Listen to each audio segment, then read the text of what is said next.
Hello and welcome to another young adult book talk at the Massillon Regional Library. I'm Miss Stephanie, one of the librarians here, and today I've selected a few books about mythology.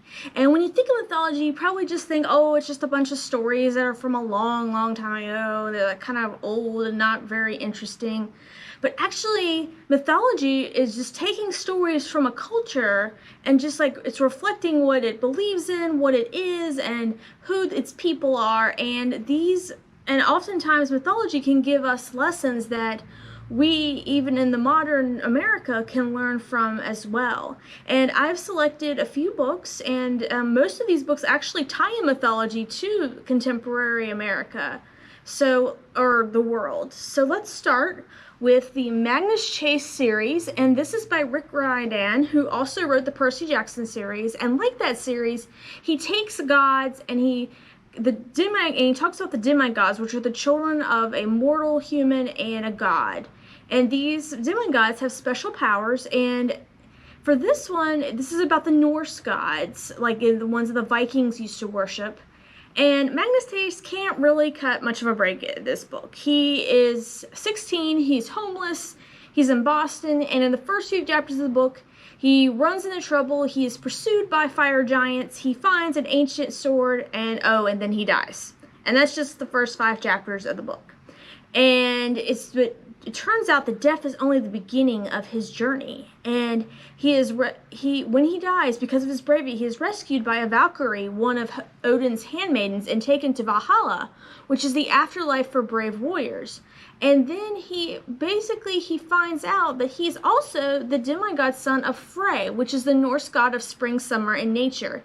And he is destined to take the sword of summer, which is the sword that belongs to Frey, and he needs to prevent the beginning of Ragnarok, which is the Norse end of the world. And what happens there is a wolf called Fenrir, and it is the son of Loki. And you guys may remember him from the Marvel series, but unlike the Marvel series, this is a little grittier and a little more harsh, because we think of Loki in Marvel as like this, he's kind of misunderstood, but like this Loki is pretty downright tricky, evil, and conniving. And there's 3 books in the series, and the first one is called The Sword of Summer, and it just talks about how Magnus goes on a quest to prevent the beginning of Ragnarok. And there's many things I liked about this book. It was probably the funniest one that I've read of this bunch, and I was even laughing out loud at some portions of it.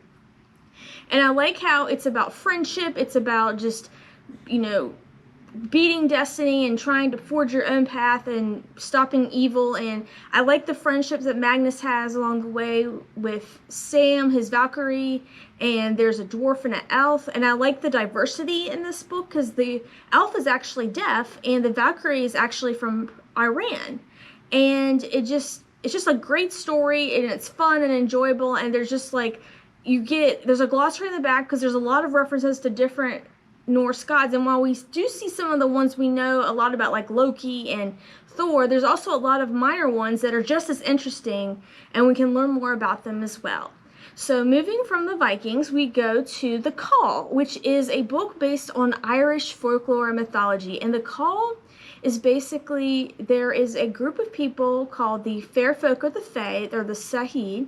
And what happened was they were banished from Ireland centuries ago, but in retaliation, the Sahid, they close off Ireland to the rest of the world, and then they institute the Call. And the Call is like every teenager or young adult just basically gets called into their land, which is the Grey Lands, which is devoid of any beauty or light, and it's just a bunch of darkness, and the teens have to survive an entire day in this land. And if they do, they get to return, but if not, then their bodies are returned. And this is probably the most intense book that I read for this month.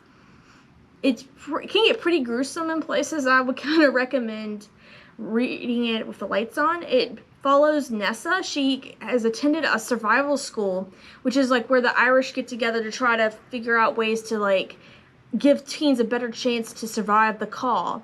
And I won't give too much away because giving too much of a plot just happens, but it's just kind of grim, it's dark, there's like Irish folklore, mythology, and even some of the Celtic language woven into the book, and it reminded me a little of the Hunger Games, except for that the kids aren't fighting each other, they're just fighting to survive in a dark, gray world. So that's The Call. And then the next one is the Jaguar Stones trilogy, and the first one in this is called The Middle World, and this follows the about teenager Max Murphy, who is pretty spoiled.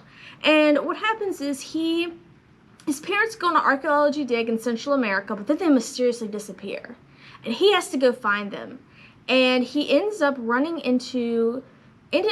the Mayan god of death and trying to flee from them, find out what happened to his parents, and also just trying to, survive. And although, we're talking about the Mayan god of death here, it's definitely a lighter read than The Call. And what I like about it is Mayan mythology is something that we really don't know about it. And of all the books in this talk, Jon Voelkel does a wonderful job of just basically giving so much detailed information about Mayan mythology. In the back of the book, there's like detailed entries on the different gods, like the different rituals. There's the runes, the writing. There's even a recipe for chicken tamales if you're interested. And so I just thought that it was a very interesting and unique look on a mythology that we don't really think about, even though actually of all the books that I'm talking about today, it's the civilization that's closest to our own. And so I would like to wrap up this book talk with actually one of my favorite graphic novel series, and it is The Olympians by George O'Connor, and it just talks about, each graphic novel talks about one of the Olympian gods, and I'm going to start off with my favorite, who is Artemis, and she is the wild goddess of the hunt. And what I like about her is, like, Greek women didn't exactly have a lot of freedom, but Artemis is the goddess of the hunt. She protects the wild, she protects the vulnerable, the women and girls in childbirth, and it is a great read. I love the pictures in here. I'm just going to leaf through them really quick, but it just talks about different myths. And just, the pictures are great. She defeats giants. She's just basically, and she ends up with the hunter Orion. And I'm trying to get a good picture of there's a really good one in the end. And like where Orion fights the scorpion. And then what I like about this series is the graphics are great. Here's a great picture of Artemis. And each series has author's notes. It talks about a profile, which is really nice, and just details on how they're referenced in modern world. And it just talks about how there's a asteroid named after her. And then there's the Greek notes, or the geek notes, which is really detailed information about different myths that are expanded on in this volume. And there are two more of my favorites, include Hermes, who is the trickster god. And he is also the messenger god. And he is funny because he, from his first day of birth, he goes out and he steals his brother Apollo's cattle. And he hides them, and he's just a very clever, crafty god. And he's one of the most popular Greek gods, and someone that they feel like they can relate to. Because he was just kind of down to earth and just a friendly god. And then we have Hephaestus, who is the god of fire. And what he does is, he is the son of the king and queen of the Greek gods, Zeus and Hera. However, Hera rejects him from his birth because he's deformed.